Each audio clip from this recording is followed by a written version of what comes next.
After the tragedy that took her husband Eric and her 8-year-old son Connor, Linda decided to leave her home. The memories of Eric and Connor haunted her every day. It was impossible for her to continue living in the house they had shared since she and Eric got married. After Eric and Connor passed away, Linda was left with her daughter Grace. Linda clearly remembers the day everything changed. Eric and Connor were on their way to the city park while Linda stayed at home with Grace, preparing their favorite dinner. She could still hear Connor's cheerful voice urging his dad to go faster. Then the phone rang. The quiet, heavy voice of a police officer spoke words she never wanted to hear. Eric's car had been hit by a drunk driver, shattering Linda's hope and happiness in an instant. She briefly saw photos of the accident online. Shards of glass scattered on the asphalt, the wreck of a car no longer recognizable. The sense of loss was deep, endless, tearing her apart. In her heart, there was a vast emptiness that seemed to grow wider every day, as if every breath only made it worse. Despite her grief, Linda knew she had to stay strong for Grace, her 4-year-old daughter. Every night, she sat beside Grace's small bed, gently stroking her hair, looking at her innocent face. Grace didn't fully understand what had happened. Sometimes she asked, "When are Daddy and Connor coming home, Mommy?" The question always came without warning, squeezing Linda's chest until she could barely breathe. Her lips trembled as she tried to explain that Eric and Connor were not coming back, holding back her tears. Every corner of the house was filled with memories. In the living room, there were still marks from the world map poster Eric had put up to teach Connor about different countries. In the kitchen, Connor's little chair was still there, where he used to sit and watch Linda cook. Eric's study, now filled only with silence, still had books he never got the chance to read. Notes scattered on the desk as if Eric would come back at any moment to finish his work. Linda knew she couldn't keep living in the shadows of memories that pulled her back to the past. But leaving that house felt so heavy, as if she was betraying Eric and Connor, abandoning everything they had built together. On quiet nights, when Grace was asleep, Linda often stood at the doorway of their rooms, staring blankly at the space that used to be filled with laughter and warmth. Linda decided to leave their home in New Jersey and move to Michigan, the town where she grew up. She remembered the summers spent at her grandmother's house by the lake and the comfort that the small community had given her. She hoped that returning to those familiar places might help her find peace. Her father, who worked for a delivery company, had once been assigned there when she was a child. Fortunately, her boss understood Linda's decision and was willing to transfer her to the company's branch office in Michigan. At least, she wouldn't have to worry about finding a new job, which gave her some comfort amidst all the chaos. Once everything was packed, Linda began tidying up the house. She cleaned the corners that used to echo with laughter. She wanted to leave the house in its best condition as a final tribute to the life that once thrived there.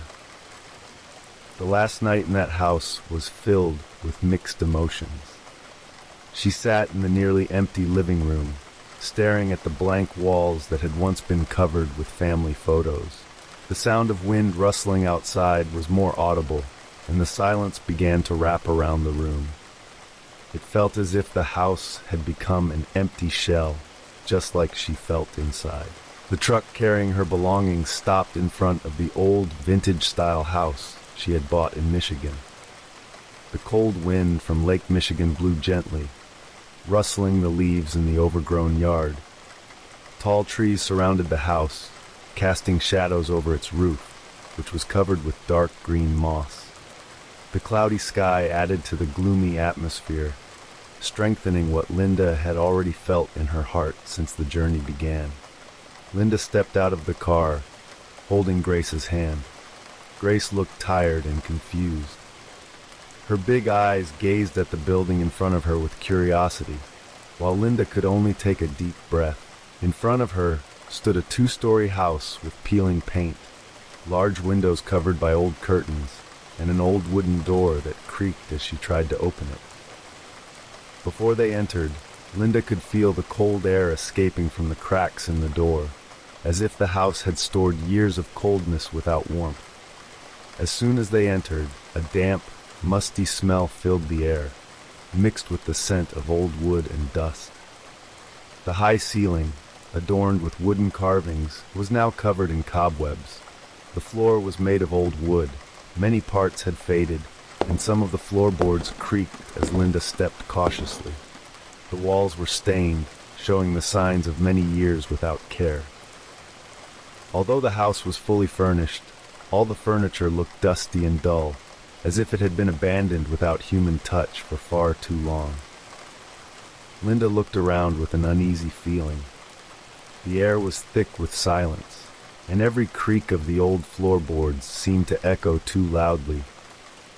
She couldn't shake the thought that maybe she shouldn't have come here, that perhaps this house was never meant to be hers.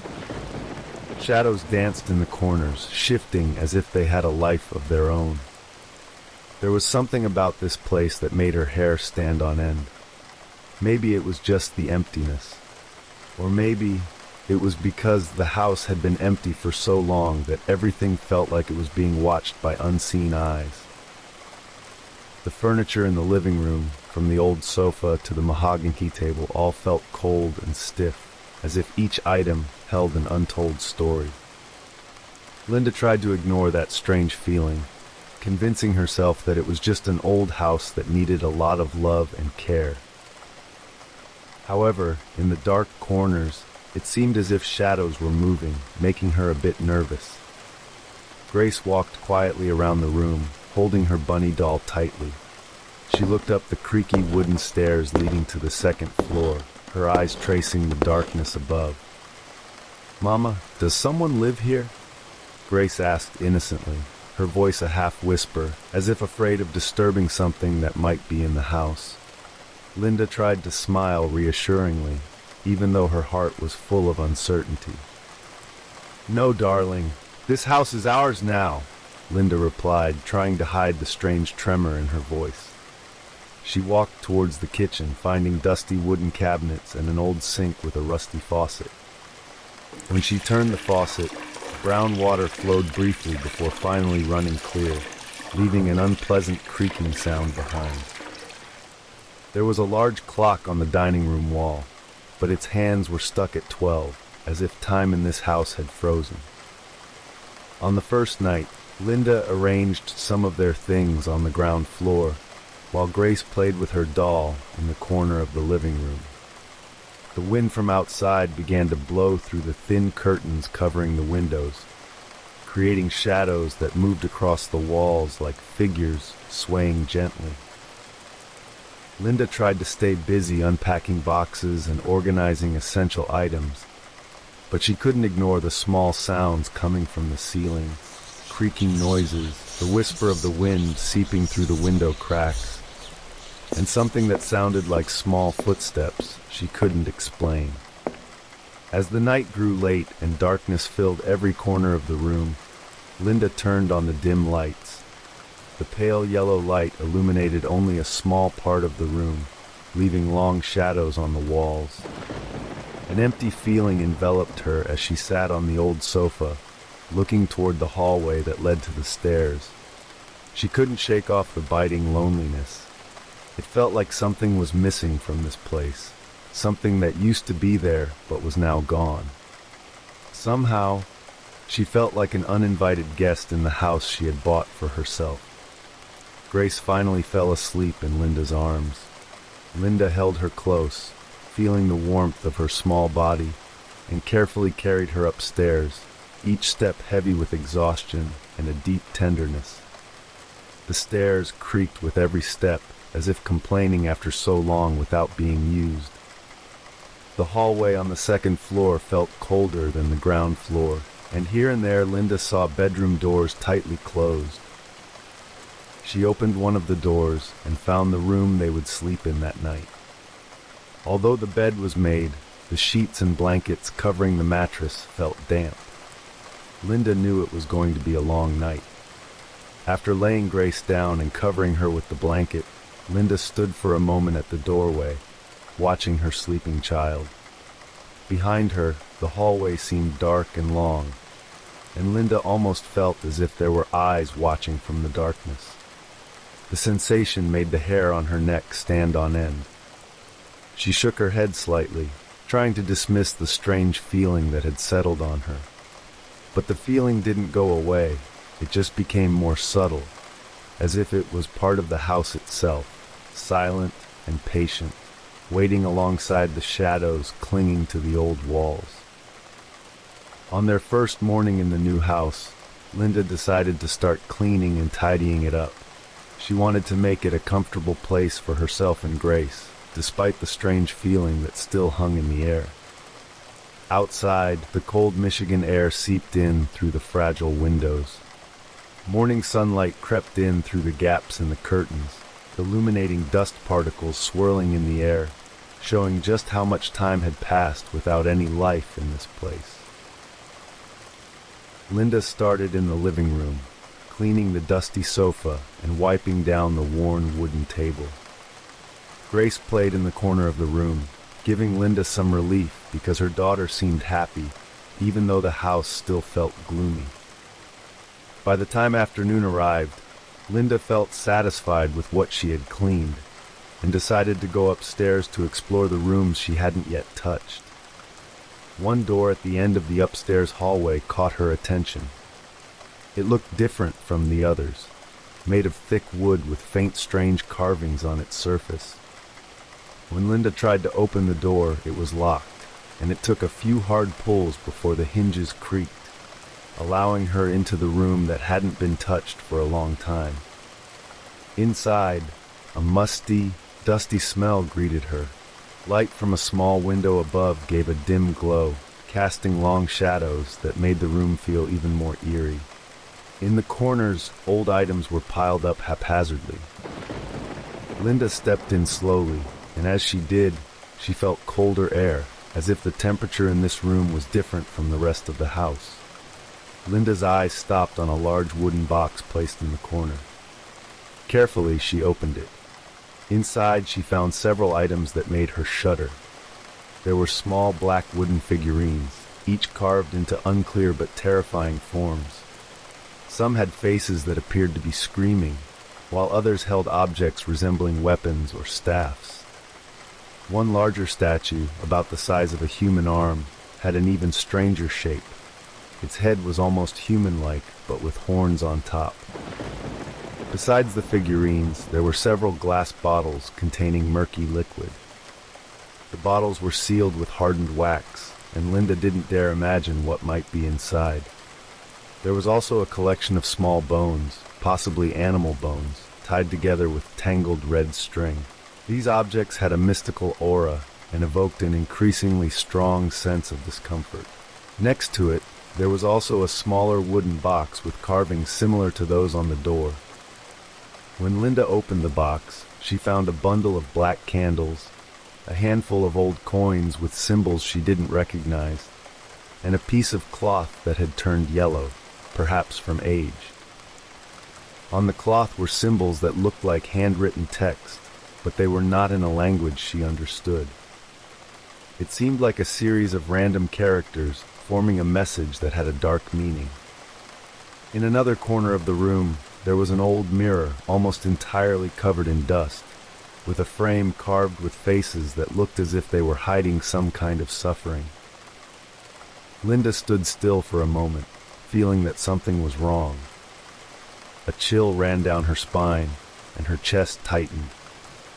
The presence of these items seemed to give off a cold and threatening aura, something that unsettled her, though she couldn't logically explain it.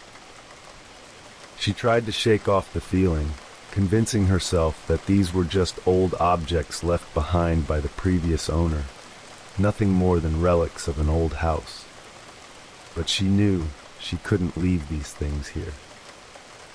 With a slightly shaky resolve, Linda began gathering the figurines one by one, placing them in a large box.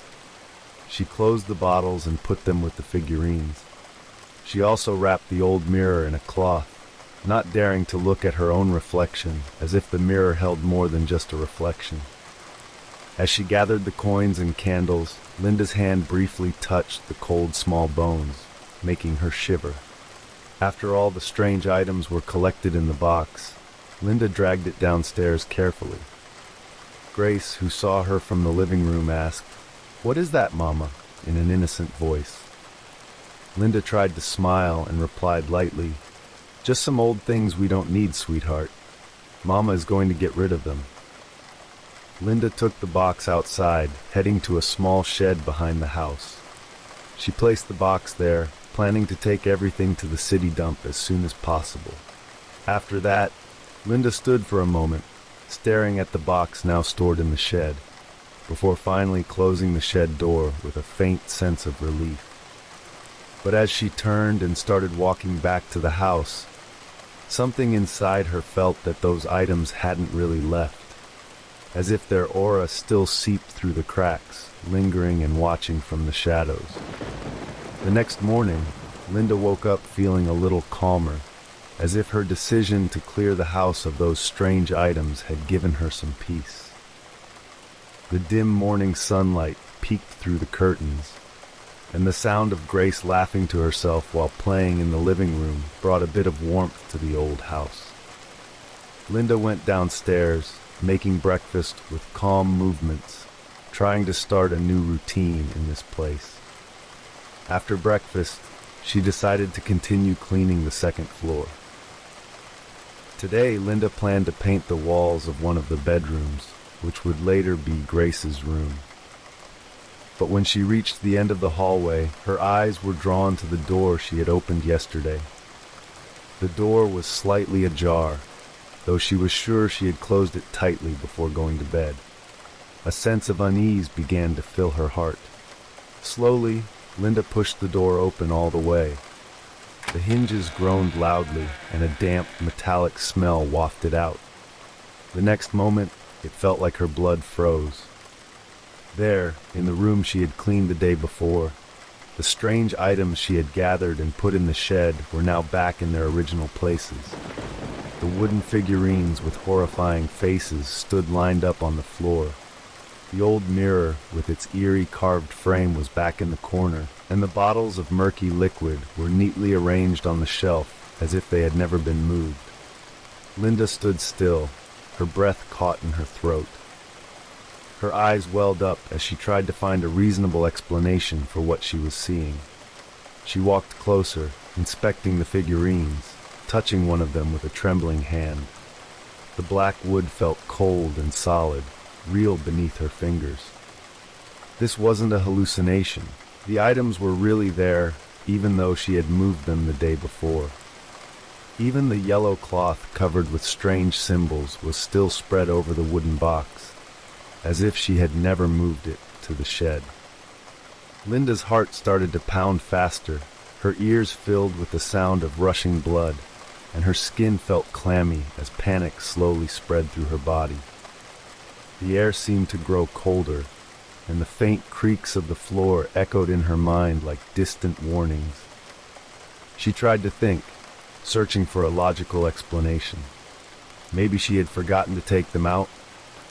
But no, she was sure she had dragged those boxes out and closed the shed door. The entire process was so vivid in her memory. So how could these things be back? Amid her confusion, she heard a small voice from the hallway, Grace calling for her. "Mama?" Linda immediately turned, trying to hide her fear in front of her daughter. Grace stood at the doorway, her eyes staring directly into the room at the lined-up figurines. "Who put those there?" Grace asked in an innocent tone, but there was a hint of fear in her voice. Linda tried to calm herself, though her voice trembled slightly. "They're just old things, sweetheart. No need to be scared." She walked towards Grace, took her hand, and led her out of the room, carefully closing the door. This time, Linda made sure the door was shut tight. She even locked it with a key she found hanging nearby. When she went back downstairs, the uneasy feeling lingered in her mind. Something she couldn't understand was happening in this house. something beyond logic and beyond her control. Linda felt as if someone or something was playing with her, and though she tried to deny it, a creeping fear began to settle in her thoughts. For the rest of the day, Linda tried to distract herself with other activities. She painted Grace's room, took her daughter out for a walk around their new neighborhood, trying to find peace among the lush trees and fresh lake air. But the image of the wooden figurines with their terrifying expressions and those mysterious bottles kept haunting her mind. Even when she laughed with Grace, there was a worry that wouldn't go away, like something lurking in the darkness, waiting for the right moment to reappear. Night came, and Linda prepared Grace for bed. She read a story to her daughter, trying to bring a sense of safety within the old walls of the house. After Grace fell asleep, Linda went to the kitchen to calm herself with a cup of tea. But every small sound, every creak of the floor, and every gust of wind from the cracked window kept her on edge, always alert. And when she finally decided to go to bed, there was a reluctance in her heart to go up to the second floor, to pass through the long dark hallway where, behind a locked door, those strange items waited. Her mind was filled with questions. If those items could come back, was there something or someone who wanted them to stay there? That night, the house, which had once felt cold and quiet, suddenly became something terrifying. After putting Grace to sleep and returning downstairs, the unease that had been stalking her turned into an undeniable tension. The wind blowing through the window cracks grew stronger, carrying strange sounds, whispers and groans that seemed to come from another world, like faint cries or distant footsteps echoing through the darkness. Linda felt the hair on her neck stand up as each step she took in the house began to feel like a violation. Linda was cleaning the kitchen when suddenly the lights in the living room started flickering, as if the house was losing power. As she stepped into the living room to check, she witnessed the objects in the room beginning to move slowly. At first, it was just the curtains flapping wildly as if blown by a storm. Then the sofa cushions started lifting off their place. Linda stepped back, her heart pounding, blood rushing loudly in her ears. Everything suddenly became more violent. The sofa was lifted and thrown against the wall. The wooden table moved on its own with an unnatural force, and the glass vase on the table shattered, its pieces flying like scattered sand. Linda screamed loudly, covering her face to protect herself from the shards flying toward her. Then came a long, terrifying scream, not from Linda, but from somewhere within the house. It sounded like endless suffering, deafening, forcing Linda to cover her ears, yet the sound seemed to penetrate her mind, spinning around, making her dizzy. As Linda tried to gather her strength and run towards the stairs, she heard a sound from upstairs that made her blood run cold. It was Grace's voice, screaming in fear, calling for her. "Mama! Mama!" The voice was filled with panic, and without a second thought, Linda ran up the stairs, nearly stumbling over the creaking floorboards that seemed to move on their own, as if the house was alive and trying to trap her.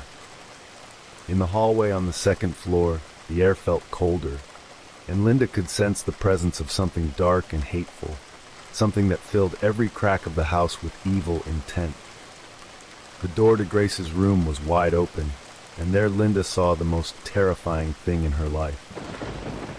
Grace was floating in the air, her small body lifted several feet off the ground as if invisible hands were holding her. Her eyes were wide open, tears streaming down her face, her lips calling for her mother over and over. "Mama! Mama, help me!" Linda screamed, trying to reach her daughter, but the air in the room felt like a wall, pushing her back. She tried to step forward, but something seemed to bind her feet, preventing her from getting closer. The wooden figurines she had thrown away the day before were now standing in a row inside Grace's room, surrounding her with their horrifying gazes, their wooden faces seemingly mocking the suffering unfolding. Other objects were also floating in Grace's room. Her bunny doll, storybooks, even a small dresser that was shaking, its doors slamming open and shut violently. Linda screamed as loud as she could, reaching towards her daughter, but the more she tried, the more it felt like something unseen was pushing her back with tremendous force. Then the most horrifying thing happened. Grace's body, which had been floating, was thrown against the wall with unimaginable force. A loud thud echoed as her small body hit the wall, followed by the sound of bones breaking, making Linda feel like she had lost her breath. Grace fell to the floor, her body limp. Linda screamed again, running over, finally able to reach her daughter. She lifted Grace, pulling her into her arms, but her body was already cold, and her small eyes were now open with an empty stare. Linda shook her daughter's body, tears streaming down her face, screaming silently for Grace's name. But there was nothing left. Only silence remained, only unbearable darkness and loss. Linda felt the world around her crumble, all hope and all remaining strength disappearing without a trace. Outside, the wind howled, shaking the walls of the house, as if the whole world could feel Linda's shattered heart. But inside that room, there was only a deep silence, an aching stillness. The wooden figurines still stood there, seemingly watching her, as if satisfied with what they had done. Linda could only hold her daughter's body, her sobs turning into faint cries, her body trembling with fear. Linda didn't know where she found the strength. Maybe it was because of the deep despair, or maybe it was the feeling of a mother who couldn't accept reality. With trembling hands, she took Grace's small body and held her tightly. Her daughter's body felt cold, so light and motionless. Tears kept streaming down her face, dripping onto Grace's hair. Her weak legs carried her out of the room, down the stairs, through the wide-open front door, as if guiding her into a world she no longer understood. The cold Michigan night wind pierced sharply, adding a chilling bite that reached her bones. Linda walked aimlessly, with only one thought in her mind: finding help. Each step felt heavy, as if thousands of weights were tying her feet. But she kept moving, making her way along the path from the house to the main road. The road looked dark and empty, lit only by the streetlights spaced far apart, casting long and lonely shadows over the surroundings. The cold wind swept Linda's hair, and her eyes felt heavy from the endless tears. Linda finally reached the main road. She stood at the roadside under the dim glow of a streetlight. Her body shook violently, and from her mouth came a scream, a hoarse call for help. The first car passed her by, its headlights lighting up Linda's desperate face without stopping. But the second car did stop. A man got out of the car with a confused expression that quickly turned to shock when he saw Linda holding an unmoving child. "What happened? My God, what happened?" the man shouted, running towards her. Linda couldn't answer. She only looked at him with empty eyes, her lips moving without sound. The man looked at Grace's small body, noticing her pale face and the wound on her forehead. "We need to take her to the hospital now." He immediately called out to a few other drivers who had stopped, and in the chaos, they quickly helped Linda and Grace into the car. During the ride to the hospital, the sound of the emergency siren blared in her ears. Linda could only hold her daughter's body, praying silently, hoping for a miracle that could save Grace. But in her mind, the harsh reality had already hit her, shattering her heart into pieces. Every second felt like a century, waiting for something she knew could no longer be attained. When they arrived at the hospital, nurses and doctors quickly took Grace's body on a stretcher, rushing her into the emergency room. Linda tried to follow them, but a nurse gently stopped her, asking her to wait outside.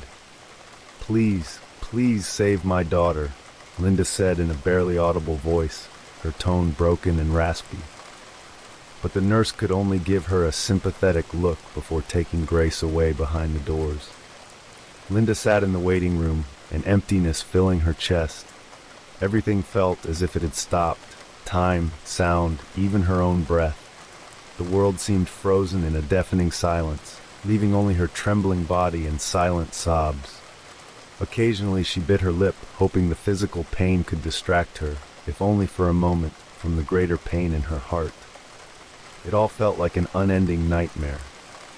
Eventually, a doctor emerged from the room with a somber face and sad eyes. He looked at Linda and shook his head slowly. "We did everything we could. We're very sorry." Those words seemed to cut through the air around her, taking away all the life left in Linda. Her body went limp, and her eyes lost the last light they had. She couldn't cry anymore. Her tears had run dry along with her hope. There were no words to describe the loss she felt. No sound could escape her throat, which felt blocked. She only felt an overwhelming emptiness, so deep and dark that she felt herself drowning in it. As a nurse tried to comfort Linda, gently holding her shoulder, something inside her finally gave up. Her body felt so heavy, her head spun, and her vision blurred. The pain, the panic, the loss, it all mixed together, forming an uncontrollable storm of emotions. Linda collapsed to the floor, and before she completely lost consciousness, all she could see was Grace's face in her final embrace, a face now left only in haunting memories. Then darkness took her, and all the pain vanished, leaving nothing but silent emptiness. After that traumatic night, Linda never truly recovered. The trauma of losing her daughter Grace in such a horrible way left deep scars, deeper than she could ever imagine. In the hospital, Linda woke up to emptiness. Every memory of that night came to her as pieces of a nightmare she couldn't put together. When she opened her eyes, there was only white light around her and a hollow feeling she couldn't escape. The doctors and nurses took care of her body, but no one could reach the wounds deep in her soul. She often spoke in whispers, mentioning the names of Grace, Eric, and Connor, as if they were still there, still able to hear her. Her eyes, once full of love, now only reflected emptiness. Her gaze was vacant, like the dark hallways of the old house in Michigan that seemed to always haunt her. Every night she would scream as if hearing Grace's cries for help, and the nurses had to calm her, giving her sedatives so she could rest. But there was no real rest for a shattered soul like Linda. The decision to move her to a psychiatric hospital came after months of treatment.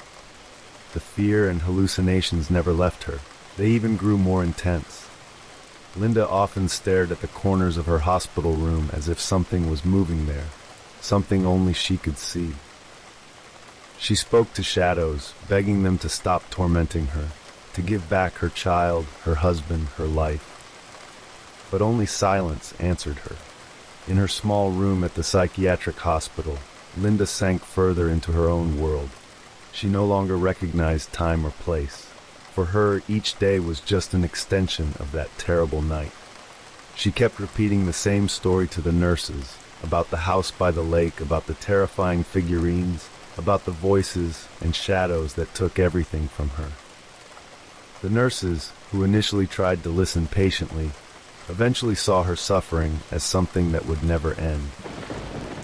The mystical influence of the house she bought in Michigan was still tightly gripping her mind, as if the house had absorbed her soul and left nothing but darkness.